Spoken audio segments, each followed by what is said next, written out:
चलिए बच्चे, good evening, let's begin. आज हमारा थर्ड लेक्चर है, राइट, अकाउंटिंग टर्म्स का। ठीक है, so quote of the day, strive for progress not for perfection. Progress के लिए मेहनत करो, परफेक्शन तो अपने आप आ जाएगा। ठीक है, सो हमने टोटल 15 टर्म्स कवर कर चुके हैं बच्चे। क्विकली मैं स्क्रॉल करते जाती हूँ। ट्रांजैक्शन हो गया ताकि आपको याद आ जाए हमने कौन सा पढ़ लिया। अकाउंट पढ़ लिया है, कैपिटल हो गया है, ड्राइंग्स पढ़ ली, लायबिलिटीज, किसी को कोई दिक्कत है तो मेरे को टोकना, I will explain again. Assets हो गए हैं, ठीक है, I am sorry, receipts, expenditures, expense, prepaid expenses also covered, outstanding, clear है ना, दोबारा तो कुछ नहीं बताना। Income, profit, GP, net profit, यहां तक हमने स्टॉप किया था लास्ट लेक्चर में। अब हम 16th से शुरू करेंगे। गेन क्या है? सो गेन के लिए बोला है, gain is the profit of irregular और नॉन रिकरेंट नेचर, यानी वो प्रॉफिट जो कभी कभी होता है उसे क्या कहा जाता है? गेन। यानी अगर आप रोजमर्रा के बिजनेस से अर्न कर रहे हैं तो वो प्रॉफिट है। लेकिन फॉर एग्जाम्पल अगर मैं, ये एसी है, राइट, इसकी आज की जो वैल्यूएशन है, इफ आई से के 15,000 की वैल्यू बची है, इसको हो गए 4-5 साल लगे हुए, ठीक है। तो बच्चों अगर मैं कहूं कि इस 15,000 की वैल्यू को मैंने 20,000 में बेच दिया, एसी कितने की बची हुई थी? 15 की वैल्यूएशन बची थी, मैंने 20 में बेच दिया, तो 5,000 का जो प्रॉफिट हो गया उसको हम क्या नाम देंगे? गेन। सो कहने का मतलब है जो रूटीन नेचर से होता है वो प्रॉफिट कहलाता है, और जो इररेगुलर नेचर है, नॉन रिकरिंग है, वो क्या कहलाता है? गेन। लॉस पे आते हैं। लॉस को कैसे डिफाइन करेंगे बच्चे? लॉस देखो, जैसे मैंने आपको बताया, प्रॉफिट के लिए दो अलग अलग वर्ड है। रूटीन नेचर से कमाया तो प्रॉफिट, कभी कभी हुआ तो गेन, ठीक है। लॉस वर्ड कॉमन है, चाहे आपने रूटीन बिजनेस एक्टिविटी में लॉस किया, चाहे आपका कभी कभी होने वाला हो, दोनों को हम एक ही टर्म देते हैं, वो क्या है? लॉस। लॉस के केस में अलग वर्ड्स अवेलेबल आपको नहीं है। A loss is excess of expense of a period over its related revenue, यानी किसी पीरियड में अगर आपका खर्चा ज्यादा हो गया, रेवेन्यू कम है, it will result into loss. सीधी सी बात है ना। It decreases the owner's equity. बच्चों ये बहुत इंपॉर्टेंट पॉइंट है। बोला है it decreases the owner's equity. Owner's equity का मतलब होता है कैपिटल, है ना, ये मैम ने बताया था। तो मुझे बताओ कि अगर बिजनेस में लॉस हो रहा है, उससे कैपिटल कैसे घट जाएगी? कोई बताना चाहेगा? अगर बिजनेस में लॉस हुआ तो वो कैपिटल कैसे घट जाएगी? ये बिजनेस है, राइट, ये ओनर है, इसने पैसे लगाए, 5 लाख रुपए लगा के बिजनेस शुरू किया। अगर ये प्रॉफिट कमाएगा तो डोंट यू थिंक वो प्रॉफिट ओनर ही हकदार है? सो कैन आई से कि वो प्रॉफिट इसकी कैपिटल को बढ़ा देगा। इसने 5 लाख रुपए लगा के शुरू किया, 1 साल बिजनेस किया, 1 लाख रुपए बचा लिए, तो अब इसके कितने हो गए बिजनेस में? 6 लाख रुपए हो गए। यानी जो प्रॉफिट होता है वो कैपिटल को बढ़ा देता है। लेकिन जो लॉस होता है, लॉस के केस में क्या होता है कि आपकी इनकम कम है और एक्सपेंसेस बहुत ज्यादा है। तो ये जो गैप है वो कहां से मीट होगा? ओनर की पॉकेट से मीट होगा ना। सो प्रॉफिट्स जो होंगे वो कैपिटल को बढ़ा देते हैं, और लॉसेस जो होते हैं वो कैपिटल को क्या करते हैं? यानी अगर आप नेट प्रॉफिट पे हैं तो कैपिटल में प्लस होगा, और नेट लॉस आ जाए तो कैपिटल से माइनस होगा। करेक्ट है? तो यहां पे ये इंपॉर्टेंट मार्क करें, it decreases the owner equity. It also refers to money or money worth lost or cost incurred against which the firm receives no benefit. देखो मैंने आपको बोला लॉस के लिए क्या होता है, अलग अलग वर्ड अवेलेबल नहीं है, चाहे वो रिकरिंग नेचर का लॉस हो चाहे नॉन रिकरिंग। तो यहाँ पे बोला है कि अगर ऑर्गेनाइजेशन के मनी या मनीज वर्थ लॉस्ट हो जाए बिना किसी बेनिफिट को रिसीव किए, तो वो भी लॉस है। फॉर एग्जाम्पल मैं एग्जाम्पल से समझाती हूँ। मान लो बंदे की दुकान है, ठीक है, इसने स्टॉक रखा हुआ था, कपड़े की दुकान है, स्टॉक रखा हुआ था, शॉर्ट सर्किट हो गई, आग लग गई, कपड़ा जल गया। आपने कपड़ा खरीदा था ये सोच के कि मैं मार्केट में बेचूंगा तो मुझे बेनिफिट मिलेगा, उसको बेचे बिना ही वो जल गया, जल के खाक हो गया। सो कैन आई से आपका मनी वर्थ लॉस्ट हो गया और उसके अगेंस्ट आपको कोई मॉनेटरी बेनिफिट हुआ ही नहीं। So it also refers to money और money worth lost against which the firm receive no benefit. Example cash और गुड्स लॉस्ट इन थेफ्ट। जैसे मैंने जलने का एग्जाम्पल दिया, चोरी हो गया, 1 लाख रुपए का माल चोरी हो गया अगर आपकी दुकान से, तो कहोगे ना कि लॉस हो गया। अगर हम बेचते तो पैसे कमाते, तो that is loss. It also arises from non recurring nature, that is loss on sale of fixed assets. जैसे मैंने आपको बताया कि अगर आप प्रॉफिट में है तो 2 अलग अलग वर्ड है आपके पास। रूटीन नेचर से कमाया तो प्रॉफिट, नॉन रूटीन है तो गेन। लॉस के लिए कॉमन वर्ड है, अगर रोजमर्रा का है तो भी लॉस, कभी कभी हुआ तो भी। सिंपल है। यही एसी वाला एग्जाम्पल अगर बच्चों में कैरी करूं कि 15,000 की इसकी वैल्यूएशन थी, मैंने 12 में बेच दी OLX पे, तो 3,000 का क्या हो गया? लॉस। करेक्ट। अब ये इंपॉर्टेंट है, very important term, that is purchase. Purchase word क्या होता है, कोई बताएगा मुझे? सॉरी, परचेज बताइए बच्चों, क्या आइडिया है परचेज वर्ड को लेके? कुछ भी खरीदा वो परचेज है? हाँ, नहीं। Buying goods, okay, buying goods जो है वो परचेज है। देखो ये परचेज वर्ड जो होता है ना, थोड़ा कंफ्यूज हो जाते हैं बच्चे। जैसे बोलते हैं, अगर मैं कहूं air conditioner purchased for 30,000, air conditioner मैंने ये खरीदा 30,000 का, क्या ये परचेज है? स्टेटमेंट तो ऐसे ही बोला गया, air conditioner purchased from so and so at ₹30,000। So क्या ये सच में परचेज था? परचेज में इंक्लूड कर दें इसको। परचेज वर्ड जो होता है तभी बुक्स में लिखा जाता है जब आपने गुड्स खरीदे हो। क्या खरीदा हो? गुड्स क्या होते हैं? अब जिस चीज में आप डील कर रहे होते हो। समझ में आया? अगर आपकी स्टेशनरी की दुकान है तो जब आप स्टेशनरी का सामान खरीद के लाओगे तब उसे परचेज कहोगे। आप अपनी दुकान के लिए फर्नीचर खरीद लाए तो वो परचेज नहीं है। अगर आप अपनी दुकान के लिए एसी खरीद लाए तो परचेज नहीं है। यानी जिस चीज में आप डील कर रहे हो, जब उस चीज को खरीद के लाओगे तभी आप बच्चों उसे क्या कहेंगे? Purchase. Getting my point? Very good. Read करते हैं। The term purchase is associated with or used for the purchase of what? Goods. Goods are articles that are purchased for resale or for producing the finished product which are to be sold. देखो अभी तो हमने किसी trader की बात की। अगर आपकी कोई चीज की फैक्ट्री है, ठीक है, मान लो आप फर्नीचर बनाते हो आपकी फैक्ट्री में, तो आप क्या करोगे? पहले लकड़ी खरीद के लाओगे, है ना, प्लाईवुड खरीद के लाओगे और फिर उससे फर्नीचर बनाओगे। तो जो आप वुड खरीद के लाए वो भी परचेज में आ सकता है। यानी कहने का सीधा सा फंडा है, या तो आपने उसको डायरेक्टली रीसेल करने के लिए खरीदा या फिर उसे फिनिश्ड प्रोडक्ट में कन्वर्ट करके फिर बेचा। सो जब आप उस चीज को खरीदेंगे, only that time we can say कि ये परचेज है। दोबारा रीड करो। Goods and articles purchased for resale or for producing the finished products which will also be sold. The term purchase includes both cash purchases as well as credit purchase. यानी अगर आप immediately settlement करके सामान खरीद के लाते हैं तो भी परचेज है बच्चों, और अगर आप उधार पे खरीद के लाते हैं तो भी इट इज परचेज। ऐसा नहीं बोलेंगे कि अभी तक तो इसके पैसे नहीं दिए हैं तो फिर परचेज कैसे हुई। समझ में आ रहा है?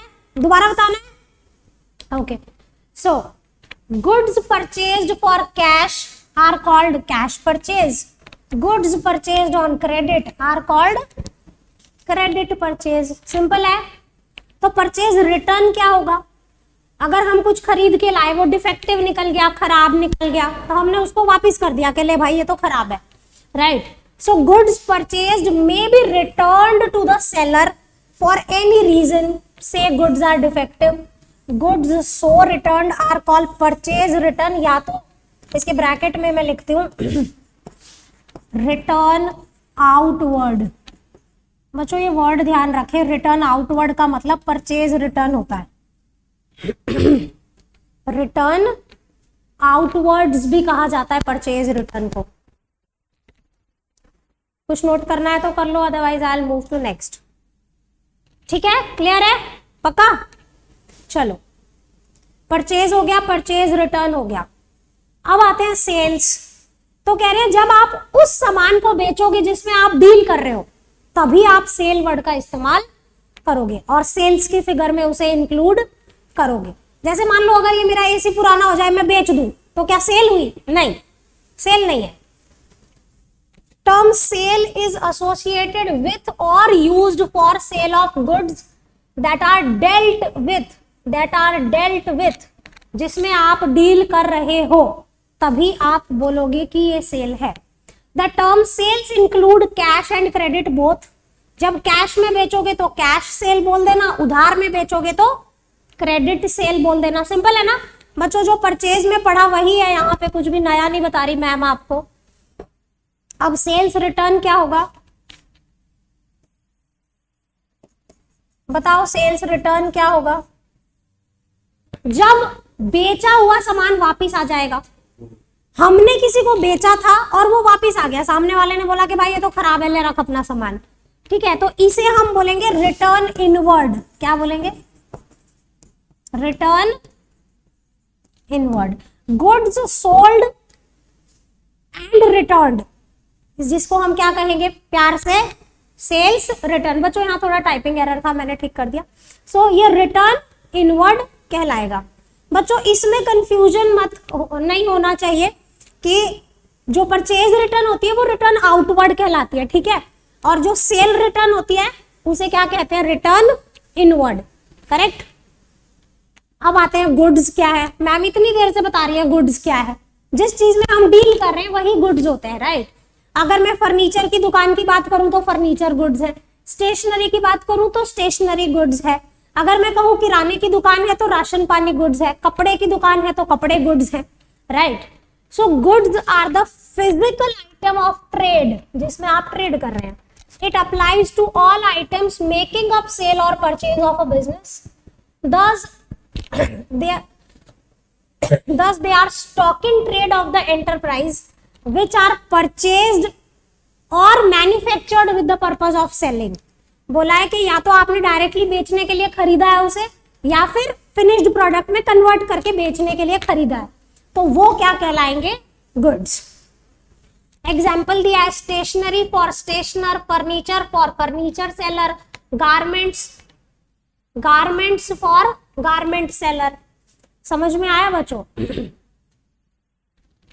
अगला मेरे को आप में से कोई समझाएगा स्टॉक क्या होता है? रीड करो, कुछ समझ आए तो बताओ। 2 मिनट दिए। गुड्स मैंने बता दिया। स्टॉक के लिए लिखा है stock refers to goods which a business enterprise deals in available with the business for sale on particular date. मुझे तो लग रहा है ये गुड्स की बात कर रहा है, मतलब जो गुड्स है वही स्टॉक है, ऐसा नहीं लग रहा?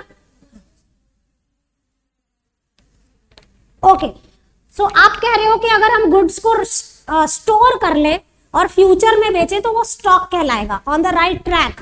आप कुछ बताना चाहेंगे बच्चे?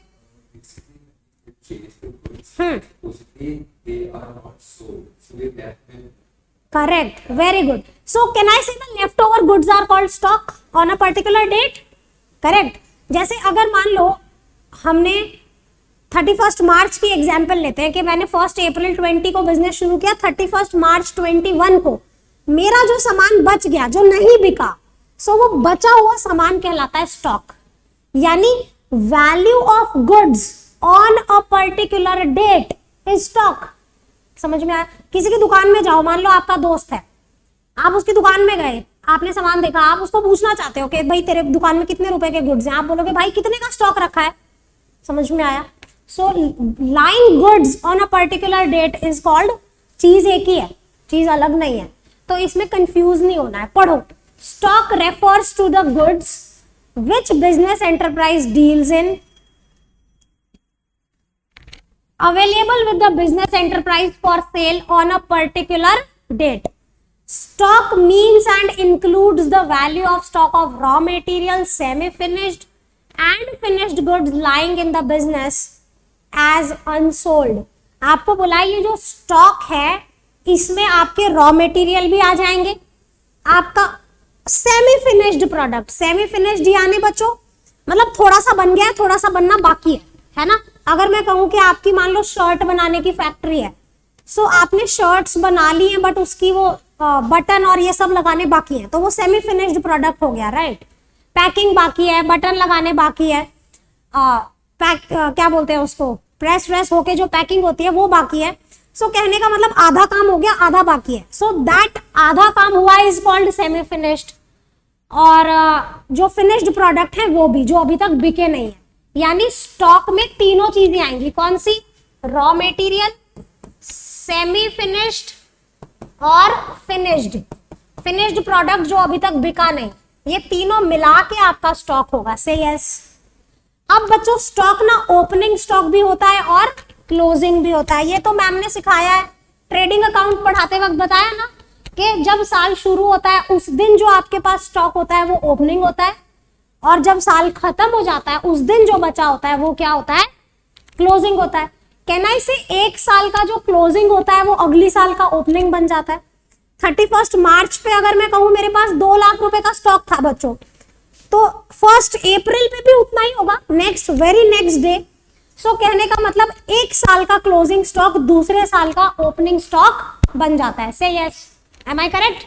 चलिए कुछ नोट करना है, डन, ओके। ओपनिंग स्टॉक के लिए लिखा है कि साल के बिगिनिंग में जो आपके पास है, opening stock is the stock of goods which we have in hand at the beginning of accounting period बच्चों, ठीक है।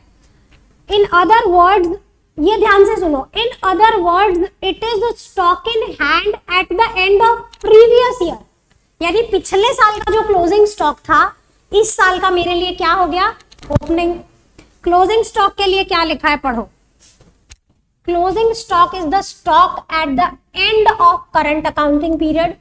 It is not possible that all items goods produced और purchased could be sold in the same year.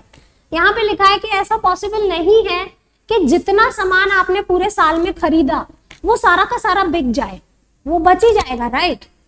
So it is not possible to sell everything in the same year.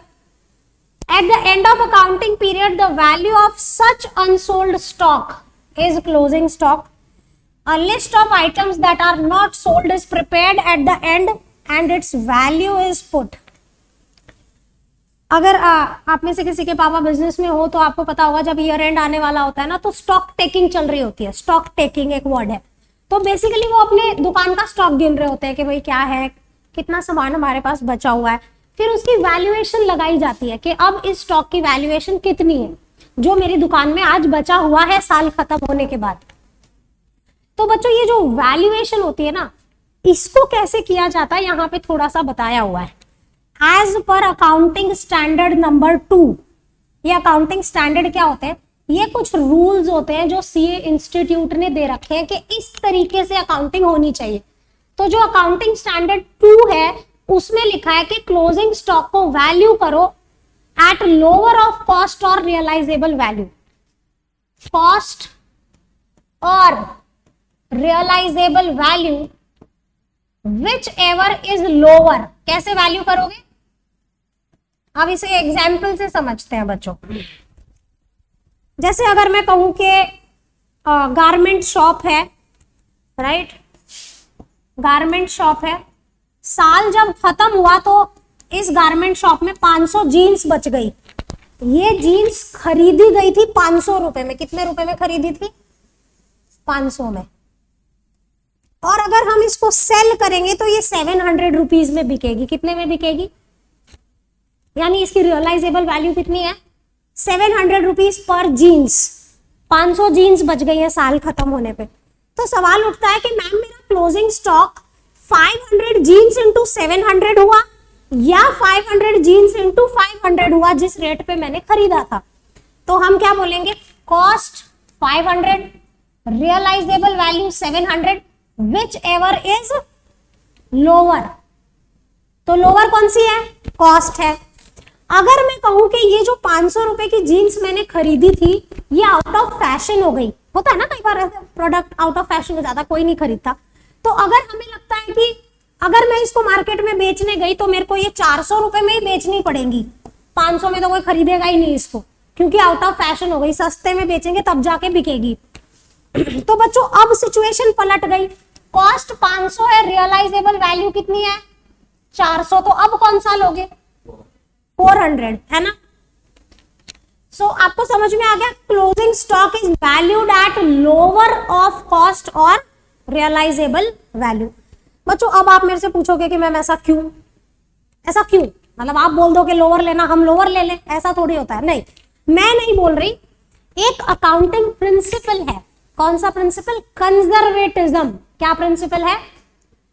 तो आप अगर अभी लिखना चाहते हैं कि हम किस कारणवश ऐसा कर रहे हैं, जैसे एग्जाम में क्वेश्चन आता है, we value our closing stock at cost और market price whichever is lower due to which concept, आप बोलेंगे कंजर्वेटिज्म कॉन्सेप्ट। अब इस कॉन्सेप्ट को बच्चों जब हम चैप्टर 3 पढ़ेंगे तब मैं आपको समझाऊंगी कि कंजर्वेटिज्म क्या है। फिलहाल के लिए आप ये लिख के रखें कि एक अकाउंटिंग का प्रिंसिपल है कंजर्वेटिज्म, जिसके कारण हम ये कर रहे हैं, वो प्रिंसिपल हमें ऐसा करने को कहता है। कंजर्वेटिज्म का एक नाम और होता है प्रूडेंस, मैं स्पेलिंग लिख देती हूं, कंजर्वेटिज्म, या तो आप इसे प्रूडेंस भी कह सकते हैं। एग्जाम में 1 मार्कर क्वेश्चन आता है, we value our closing stock at lower of cost और मार्केट प्राइस, व्हाई, आप लिखेंगे because of conservatism, that's it. ठीक है, कंजर्वेटिज्म को डिटेल में हम अगले चैप्टर में पढ़ेंगे बच्चों। यहां तक कोई शक, कोई शंका, कोई दिक्कत है तो बताओ। आपको समझ में आ गया कौन सी वैल्यू लेनी है क्लोजिंग स्टॉक को कैलकुलेट करने के लिए? चले आगे चले, पक्का? ओके।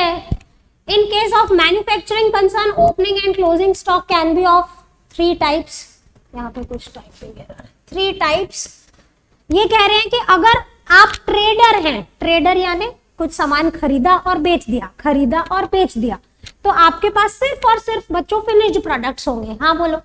लेकिन अगर आप मैन्युफैक्चरर हैं, मैन्युफैक्चरर यानी रॉ मटेरियल से फिनिश्ड प्रोडक्ट बनाते हैं, तो आपके पास बच्चों 3 तरीके का स्टॉक होगा। एक रॉ मटेरियल होगा, एक सेमी फिनिश्ड होगा और एक फिनिश्ड। ये मैंने बता दिया, बस यहाँ पे लिखा हुआ है, right. Stock of raw material, WIP जो अनफिनिश्ड गुड्स हैं, और फिनिश्ड क्या है, जो बन के तैयार है पर अभी बिका नहीं। ये देखो raw material work in progress यानी काम चल रहा है, और ये तैयार है पर बिके नहीं है। तीनों तरीके के स्टॉक होंगे। अब आते हैं ट्रेड रिसीवेबल्स। बच्चों यहां तक जो हमने कर लिया, उसमें किसी को कोई शक, कोई शंका, कोई शिकायत, कोई दिक्कत तो बताओ, पक्का? चले आगे, वेरी गुड। ट्रेड रिसीवेबल्स पे आते हैं। सो it is the amount receivable for sale of goods और सर्विसेज, यानी आप जिस चीज में डील कर रहे हैं या जो भी सर्विस आप प्रोवाइड कर रहे हैं, अगर आपने वो उधार पे बेचा है, से फॉर एग्जाम्पल अगर मैं किसी बच्चे को पढ़ा दूं और वो कहे कि मैं बाद में पैसे दूं, तो वो मेरे लिए क्या हो गए, रिसीवेबल्स हो गए, बाद में मिलेंगे। So it is the amount which is receivable for the sale of goods और for the services rendered in the ordinary course of business. यानी आप अपने रोजमर्रा के बिजनेस में अगर उधार पे सामान बेच दें या तो किसी को उधार पे सर्विस प्रोवाइड कर दें, सो उसके अगेंस्ट जो पैसे मिलने वाले हैं, दैट इज कॉल्ड बच्चों trade receivables. Trade receivable is the sum total of debtors and bills receivable. आपको बोला है trade receivables is equal to debtors plus bills receivable. It is a part of current asset because it is generally realized within a period of 12 months. बच्चों क्या बोला है आपको कि जो ट्रेड रिसीवेबल होते हैं वो डेटर प्लस BR होता है। डेटर का मतलब तो मैंने आपको समझाया था कि जिसको आप उधार पे सामान बेचते हैं, क्रेडिट पे सामान जिसको आपने बेच दिया, वो आपके क्या होते हैं, डेटर्स। फॉर एग्जाम्पल अगर मैं गरिमा को कुछ सेल करूं उधार पे तो वो मेरे लिए डेटर हो गई, मैं उसके लिए क्या हो गई, क्रेडिटर। समझ में आ रहा है आपको? अगला बोला है बिल्स रिसीवेबल। कोई आइडिया है बिल्स रिसीवेबल क्या होता है? बिल्स रिसीवेबल किसी को पता है कुछ? नहीं। देखो ये मैं हूं, ये गरिमा है, मैंने इसको उधार पे कोई सामान बेचा क्रेडिट पे 10,000 रुपए का सामान। एज अ प्रूफ मैंने ये बिल क्रिएट कर लिया और लिखा Garima will pay so and so amount to Lalita on this date, और इसको बोला कि साइन करो, और गरिमा ने साइन कर दिया। तो ये जो पीस ऑफ पेपर है ये मेरे लिए बिल्स रिसीवेबल है और गरिमा के लिए क्या हो गया, बिल्स पेएबल। समझ में आया? तो ये जो बिल रिसीवेबल होता है, पढ़ो इसको, bill receivable means a bill of exchange accepted by the debtor. ये इंपॉर्टेंट है, एक्सेप्टेड बाय द डेटर। मेरी डेटर है गरिमा, उसने साइन किया और एक्सेप्ट कर लिया कि yes I will pay, the amount of which will be received on a specified date. मैंने यहां लिखा ना Garima will pay so and so amount on so and so date, right. अब यहां पे बोला है कि it is included in trade receivable because bill receivable replaces a debtor. बच्चों ये बात ध्यान से समझने की है। आपको बोला है कि हम क्यों बिल्स रिसीवेबल को कह रहे हैं कि इसका पार्ट है। देखो पहले मैंने गरिमा को सामान बेचा तो गरिमा मेरी डेटर थी, से यस। अब इस गरिमा ने ये बिल एक्सेप्ट कर लिया तो गरिमा की जगह इस बिल ने ले ली। समझ रहे हैं आप? गरिमा की जगह किसने ले ली, इस बिल ने। यहां लिखा है it is included in trade receivable because bill receivable will replace a debtor. क्या लिखा है बच्चों कि ये जो बिल रिसीवेबल है किसको रिप्लेस कर देगा मेरी बुक्स में। यानी अगर मैं इसको उधार पे सामान बेचूं तो मैं पहले गरिमा का नाम लिखूंगी, अगर इसने बिल एक्सेप्ट कर लिया तो गरिमा का नाम काट के बिल्स रिसीवेबल हो जाए। काट के इन द सेंस रिवर्स करके, काटना नहीं है, नोटबुक नहीं है अपनी। समझ में आ रहा है? सो कहने का ये मतलब है कि इस गरिमा को इस बिल ने रिप्लेस कर दिया, इसीलिए हम कह रहे हैं कि ये बिल्स रिसीवेबल भी ट्रेड रिसीवेबल्स का पार्ट है। सिंपल है, कोई शक कोई शंका? अब बच्चों ये ट्रेड रिसीवेबल मैंने समझाया, आप में से कोई ट्रेड पेएबल मुझे बता पाएगा इसका ऑपोजिट करके? ट्रेड पेएबल क्या होगा? अगर मैं कह रही हूं कि मैंने किसी को उधार पे सामान बेचा और जो पैसे मिलने वाले हैं वो ट्रेड रिसीवेबल है, तो ट्रेड पेएबल क्या होंगे? खरीदा। Very good. अगर हम किसी से उधार पे खरीद के ले आए, ठीक है, अगर मैं गरिमा की साइड जाके बैठ जाऊं तो मैं ट्रेड पेएबल हूं। समझ में आया? अगर मैं गरिमा के एंगल से देखूं तो मैं क्या हूं? Trade payable. पढ़ते हैं, दोबारा आप समझाने की जरूरत नहीं पड़ेगी। It is the amount payable for the purchase of goods and services in ordinary course of business. Trade payable is, trade payable में लिखा है creditors plus bills payable, creditors plus bills. बच्चों अब बिल्स पेएबल नहीं समझाना पड़ेगा ना, ये जो बिल गरिमा ने एक्सेप्ट किया ये इसके लिए बिल्स पेएबल है। करेक्ट? ठीक बोला बच्चे? समझ में आ रहा है? गुड। सो ट्रेड पेएबल क्या है? क्रेडिटर्स भी है और बिल्स पेएबल भी है। क्रेडिटर वो होता है जिससे हम उधार पे खरीद के लाए सामान, के भैया उधार पे दे दो, थोड़े दिन बाद पैसे दे देंगे, तो वो हमारा क्रेडिटर है और वो लायबिलिटी है। करंट लायबिलिटी है या नॉन करंट? करंट है या नॉन करंट? जल्दी बताओ। करंट लायबिलिटी है, ये दोनों ही करंट लायबिलिटी है। ठीक है।